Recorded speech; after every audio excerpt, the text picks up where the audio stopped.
Alright, my video here today is I'm going to show you how I do my basic monthly check on my basement worm farm. And it is winter here now, and so I'm worm farming inside. My worms are a mix of store-bought red wigglers, which are very good to raise, very easy, and wild-caught earthworms. Some people, for some reason, think you can't raise wild-caught worms. I've never understood that because I've never had a problem. I've even you can't actually raise night crawlers because they burrow too deep in the earth. They can't even do that commercially. They burrow like 18, 20 feet down into the earth. But what you can do is buy some in a bait container and grow them really fat. And they'll produce a lot of worm castings if that's what you're after. Okay, so my monthly check, I start with some rubber gloves. You know, it's kind of gross. And what I'm going to do is I'm going to go through each worm farm container. These are numbered. These are all different colonies. And I'm going to check the moisture. You never want it too wet or too dry. If it's too wet, you're going to kill them.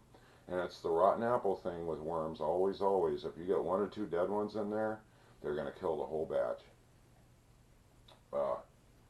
And if it's too dry, I'm going to add water. And I got my water right here to add. And this is boiled water. You don't want to use city water because it contains chlorine and other harmful chemicals to wildlife. So you either want to boil off the chlorine or you want to let it sit in an open container for 24 hours and it's going to evaporate off the chlorine. Just like a swimming pool, that's why they got to always replenish it. Okay, so start right here. Take my lid off. My lids are drilled out for aeration and test the moisture.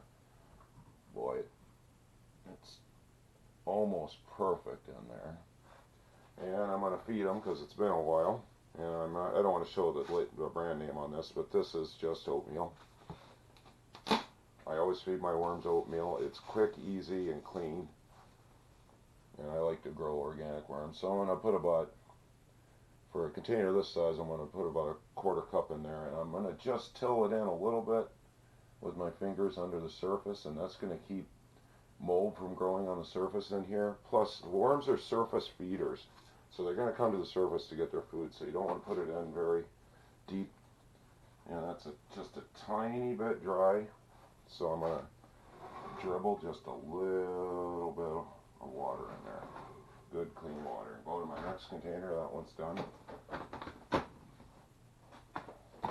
By the way, the medium I got these worms in is sphagnum moss.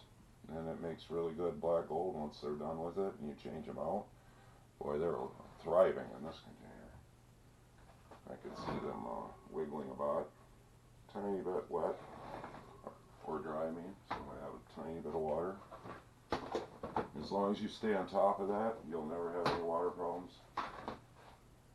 This one's actually perfect moisture, so I don't have to add anything. Put in a little bit of worm food. Till it in a little bit under the surface. Boom, I'm done. I forgot to put a little bit of oatmeal in this container. No big deal. And you can think of this as a really good investment, whether you're growing worms for fishing bait, you save yourself a lot of money. Fishing bait ain't cheap.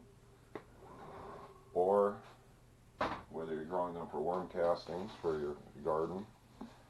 In which case, a container like this, you'll want to change out the medium about every 3 months because it's going to be pretty heavily full of castings. Put them in a new medium, whatever you got them living in, and go ahead and put that in your garden.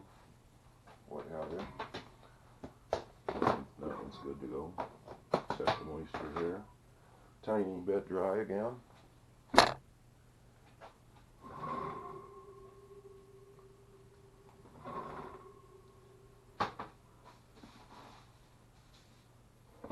Worm castings are actually the best organic fertilizer I've ever found in the world. Forget everything they tell you about seabird guano and bat guano and all that stuff. I've tried it. It's good, but this is better. It's something, there's some enzyme or something in worm castings that just plants just love. And boom, I am done. The gloves come off. You're only limited worm farming by the scope of your imagination. and it's very lucrative. One worm produces a egg casing every 2 weeks with 2 more worms. So basically, you triple your colony every 2 weeks under ideal conditions. If food's right, light's right, temps right. That's something I didn't talk about. Down here in my basement right now, it's about 68 degrees, anywhere from 75 to 45 degrees would be fine. They're used to being in the cool earth. It's no problem for them. Okay, I hope this video helped anyone interested in worm farming out there. I hope you found it interesting and informative. I thank all my subscribers. Please spread the word about my channel. I like quick, short, simple, to the point videos. I don't like a lot of small talk. I just like to show people how to do things. Thanks for watching.